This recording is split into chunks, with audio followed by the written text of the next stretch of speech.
Thank You for a Change by John Maxwell, 11 Ways Highly Successful People Approach Life and Work. Hey, this is Brad, and I'm excited to go through this and provide some of my perspective on this important topic. I read this book shortly after it came out in 2003, and I actually have an autographed copy by John Maxwell himself. He starts the foreword with talking about the difference that really makes a difference. And here's some questions that he asks. Why are some people successful and others not? And this question has been asked a million times, of course. I think you'll hear many answers, but here's some of the popular ones that he shares. Successful people get better opportunities. People who do not succeed have bad backgrounds. Education makes all the difference. Failure results from bad breaks. Some people are smart, others aren't. Lazy people don't succeed. That's a question that he's looked for answers throughout his life. So here's the difference. Successful people think differently than unsuccessful people. So how skilled is your thinking? Let's ask that question. Does your thinking help you achieve?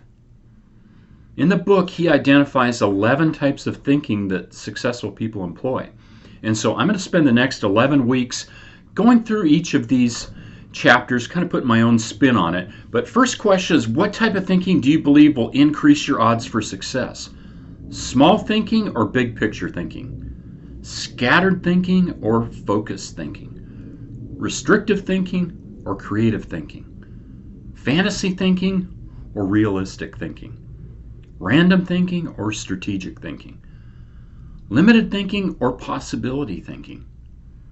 Impulsive thinking or reflective thinking? Popular thinking or innovative thinking? Solo thinking or shared thinking? Selfish thinking or unselfish thinking? Wishful thinking or bottom line thinking? If you're not successful, or you're not as successful as you would like to be, it might be because you're not thinking your way to the top. And that's what we're going to talk about. To place yourself on the pathway of success, he suggests that you do the following. So a couple action things here. Evaluate yourself after I complete each segment by answering the thinking questions. And I'll share these at the end as questions for reflection. Take action steps to implement the kind of successful thinking that I describe in each segment. So here's some thoughts about thinking as we get going on this intro. James Allen, in his book, As a Man Thinketh, said a couple points relevant to our topic. Number one, on thought and character. The aphorism, as a man thinketh in his heart, so is he, he says, not only embraces the whole of a man's being, but is so comprehensive as to reach out to every condition and circumstance of his life.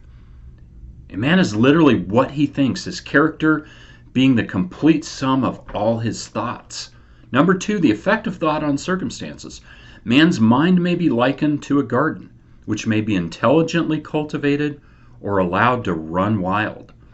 But whether cultivated or neglected, it must and will bring forth. If no useful seeds are put into it, then an abundance of useless weed seeds will fall therein and will continue to produce their kind. And Allen really sums this up with one of his more well-known sayings, men do not attract that which they want, but that which they are.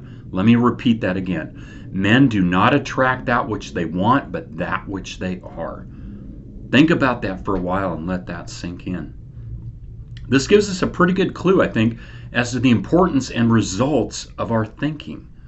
And then Maxwell gives us 5 points to ponder. 1, everything begins with a thought. Okay, Ralph Waldo Emerson said, life consists of what a man is thinking about all day. So what do you think about all day? Number 2, what we think determines who we are. Who we are determines what we do. John Locke observed, the actions of men are the best interpreters of their thought. So what are your actions? Number 3, our thoughts determine our destiny. Our destiny determines our legacy. James Allen said, you are today where your thoughts have brought you. You will be tomorrow where your thoughts take you. So What do you want your destiny to be? Number 4, people who go to the top think differently than others, and that's what we're talking about here. Nothing limits achievement like small thinking. Nothing expands possibilities like unleashed thinking. That's from William Arthur Ward. So have you unleashed your thinking? Number 5, we can change the way we think. Philippians 4:8 tells us, whatever things are true, noble, just, pure, lovely, or of good report, if there's any virtue, and if there is anything praiseworthy, think on these things. In other words, think on, dwell on the positive, not the negative. So that's the intro for this week.